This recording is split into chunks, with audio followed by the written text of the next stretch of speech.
आपने कभी सोचा है कि राजस्थान में गंगौर का त्योहार इतना विशेष क्यों माना जाता है? क्यों हर साल चैत्र मास में महिलाएं और युवतियां इतनी श्रद्धा से गंगौर माता की पूजा करती हैं? और क्यों इस दिन पूरे राजस्थान में गीत, पूजा और शोभा यात्राएं होती हैं? नमस्कार, आप सभी का वैदिक वाणी चैनल पर स्वागत है। आज हम जानेंगे गंगौर पर्व की असली महत्व और उसकी पवित्र कथा।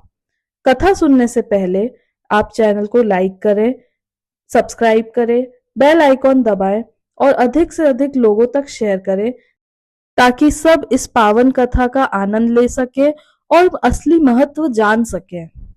गंगौर क्या है? गण का अर्थ है भगवान शिव और गौर का अर्थ है माता पार्वती। इस प्रकार गंगौर पर्व शिव और पार्वती के पवित्र दाम्पत्य प्रेम का उत्सव है। राजस्थान में माता पार्वती को गौर माता कहा जाता है। इस दिन महिलाएं माता पार्वती की पूजा करके अपने पति की दीर्घायु और सुख समृद्धि की कामना करती हैं और अविवाहित कन्याएं अच्छे वर की प्राप्ति के लिए गंगौर माता से प्रार्थना करती हैं। राजस्थान में गंगौर सिर्फ एक त्योहार नहीं, बल्कि संस्कृति और परंपरा का उत्सव है।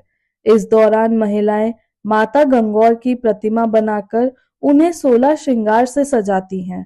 गंगौर के गीत गाए जाते हैं और कई स्थानों पर भव्य शोभा यात्राएं भी निकाली जाती हैं। विशेष रूप से जयपुर, उदयपुर और जोधपुर में गंगौर का उत्सव बहुत भव्य रूप से मनाया जाता है। गंगौर की कहानी।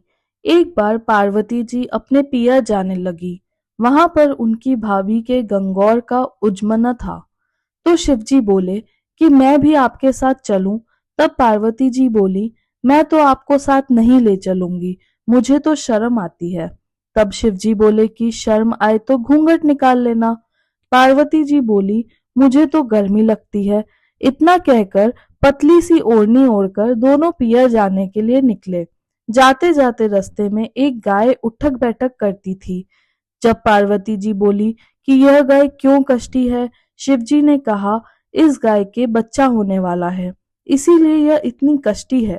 पार्वती जी कहने लगी, इतना दुख हो तो मुझे बच्चा नहीं चाहिए, मुझे तो गांठ दे दो। शिवजी बोले, आगे चलो। आगे गए तो घोड़ी उठक बैठक करती थी। तो पार्वती जी बोली कि यह घोड़ी इतनी कष्टी क्यों है? शिवजी बोले कि इसके भी बच्चा होने वाला है।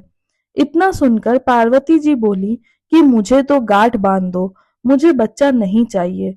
शिवजी बोले, आगे चलो। एक राजा की नगरी में गए तो वहां देखा राजा की नगरी के लोग उदास बैठे थे, ढोल बाजे उल्टे पड़े थे। पार्वती जी ने शिवजी से पूछा कि यहाँ सारी नगरी उदास क्यों है? शिवजी बोले, रानी के बच्चा होने वाला है और वो कष्टी है, इस कारण सब उदास है। पार्वती जी बोली कि बच्चा के लिए इतना कष्ट देखना पड़ता है, तो मुझे तो बच्चा नहीं चाहिए, आप तो गांठ लगा दो महाराज। लेकिन शिवजी ने गांठ नहीं दी और आगे चलने लगे। तो पार्वती जी बोली, अगर गांठ नहीं दो तो मैं आगे नहीं चलूं। तो शिवजी ने गांठ दे दी और दोनों पियर पहुंच गए। वहां सारी औरतें पूजा करती थी। वे सब कहने लगी कि शिवजी और पार्वती जी आ गए, चलो पूजा करें। सब पार्वती जी की पूजा करने लगी। इधर सब सहेलियां जीमते समय शिवजी से मजाक करने लगी तो शिवजी ने सारा भोजन खा लिया।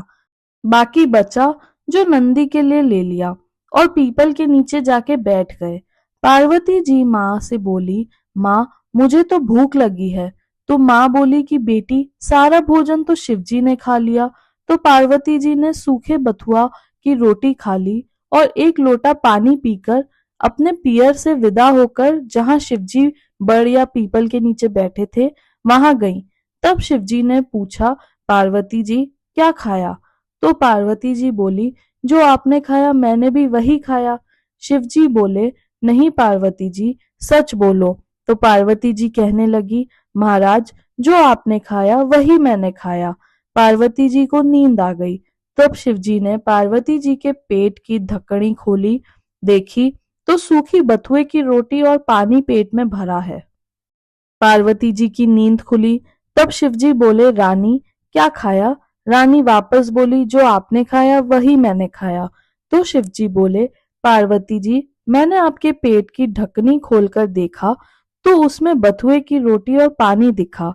तब पार्वती जी शिवजी से बोली, महाराज, आज तो मेरी ढकनी खोली, आगे से किसी औरत की ढकनी नहीं खुलनी चाहिए। किसी का पियर गरीब हो और किसी का अमीर हो, पियर की बात ससुराल में और ससुराल की बात पियर में नहीं करनी चाहिए। इस दिन से सबकी ढकनी बंद हो गई। पार्वती जी गांव में पानी लेने गई। गांव की सारी औरतें ईश्वर जी की पूजा करने लगी तो शिवजी ने यहाँ पर सुहाग कुंडा सब औरतों को बांट दिया। इतने में पार्वती जी आई, शिवजी से बोली, आपने ये क्या किया? सारे ही सुहाग बांट दिया। मेरी बनियारी औरतें तो पैर ओढ़कर अब पूजा करने आएंगी, उनके सुहाग क्या बांटूं शिवजी? बोले, पार्वती जी, आपकी चीटी अंगुली चीरो और छींटे दे दो।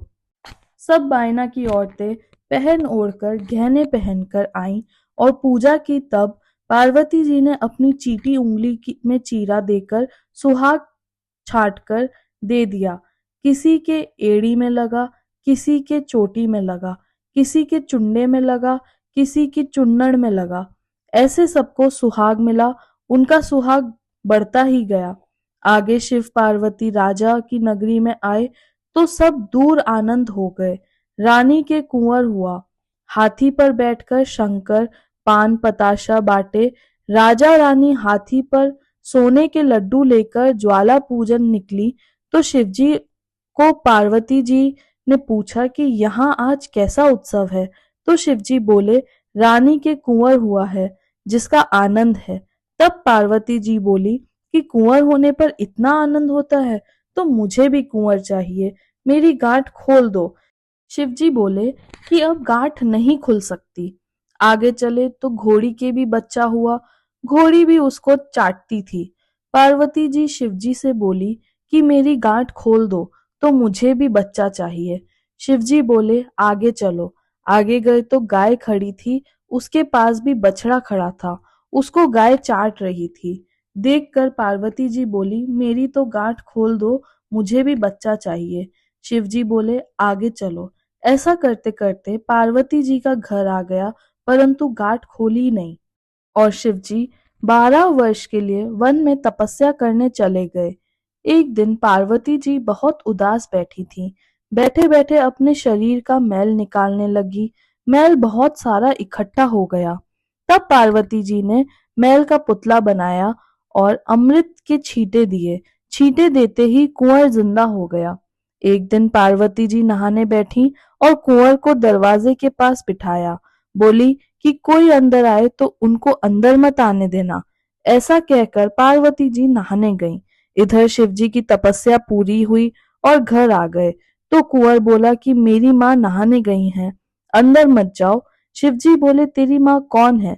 लड़का बोला, मेरी माँ पार्वती जी हैं। शिवजी को मन में बहुत क्रोध आया और मन में सोचा कि मैं तो 12 वर्ष से तपस्या करने में वन में गया था, लड़का कैसे हुआ? ऐसा कहकर लड़के की गर्दन काट दी और अंदर गए। शिवजी को देखकर पार्वती जी बोली कि मैंने तो बाहर कुंवर को बैठाया था, आप अंदर कैसे आए? शिवजी बोले, आपके लड़का कब हुआ? मैं तो उसकी गर्दन काटकर अंदर आया हूँ। ऐसा सुनकर पार्वती जी विलाप करने लगी तो शिवजी ने दूत भेजा कि कोई भी माँ अपने बच्चे को पीठ देखकर सोई हो, उनकी गर्दन काटकर ले आओ। दूत सब और घूमा परंतु कोई नहीं दिखा। सिर्फ एक हथनी अपने बच्चे को पीठ देखकर सोई थी। उसकी गर्दन काटकर ले आया और कुंवर के लगा दी। अमृत का छींटा दिया तो कुंवर जिंदा हो गया। पार्वती जी बोली कि मेरे लड़के को तो सब चढ़ाएंगे।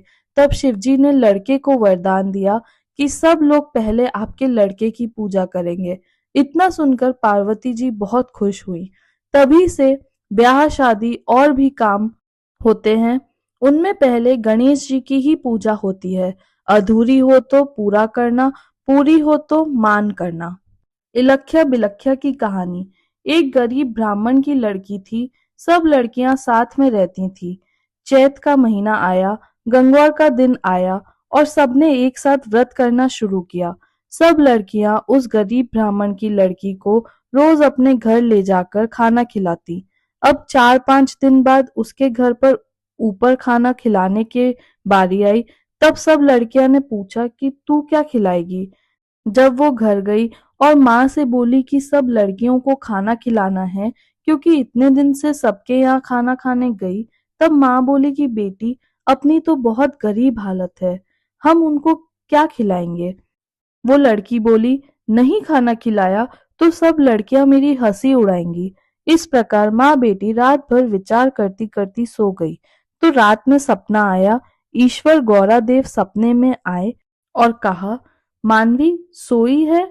जगी तो उसके कहा, नहीं, जाग रही हूँ, चिंता में पड़ी हूँ।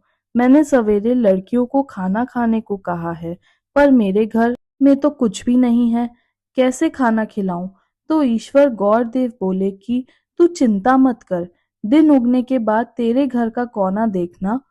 अब जैसे तैसे दिन उगा और उस लड़की ने उठकर देखा तो घर का कोना हीरे मोती से भर गया है। अब तो लड़की बोली कि मैं तो सबको खाने को बोलूं और माँ तू एक हीरा ले जाकर बाजार से सब सामान लिया। माँ जल्दी से बाजार से सामान लाई और सब रसोई बनाई। सब लड़कियां खाने आईं तो देखा कि इसके पास तो बहुत ठाट बाट है। जब लड़कियों ने उससे पूछा कि कल तक तो तेरे घर में कुछ भी नहीं था, रात भर में इतना धन कहाँ से आया, तो वो बोली कि मेरे ईश्वर गौरा देव मेहरबान हुए हैं। हे ईश्वर गौरा, उस लड़की पर जैसे मेहरबान हुए ऐसे सब पर होना। गंगौर हमें सिखाता है कि सच्चा प्रेम और समर्पण जीवन को सुखी बनाते हैं। माता पार्वती का तप और भक्ति हमें यह प्रेरणा देती है कि धैर्य और श्रद्धा से हर मनोकामना पूर्ण हो सकती है। इसीलिए राजस्थान में केवल एक परंपरा नहीं, बल्कि प्रेम, सौभाग्य और आस्था का उत्सव है। जब भी गंगौर का पर्व आता है तो पूरा राजस्थान भक्ति और उल्लास से भर उठता है और हर घर में यही प्रार्थना निकलती है, गौरा माता, हमारे जीवन में सुख, समृद्धि और सौभाग्य बनाए रखना। वीडियो को लाइक करना, चैनल को सब्सक्राइब करना और बेल आइकॉन दबाना। कमेंट सेक्शन में लिखना, जय पार्वती माता। ओम पार्वते पते, हर हर महादेव।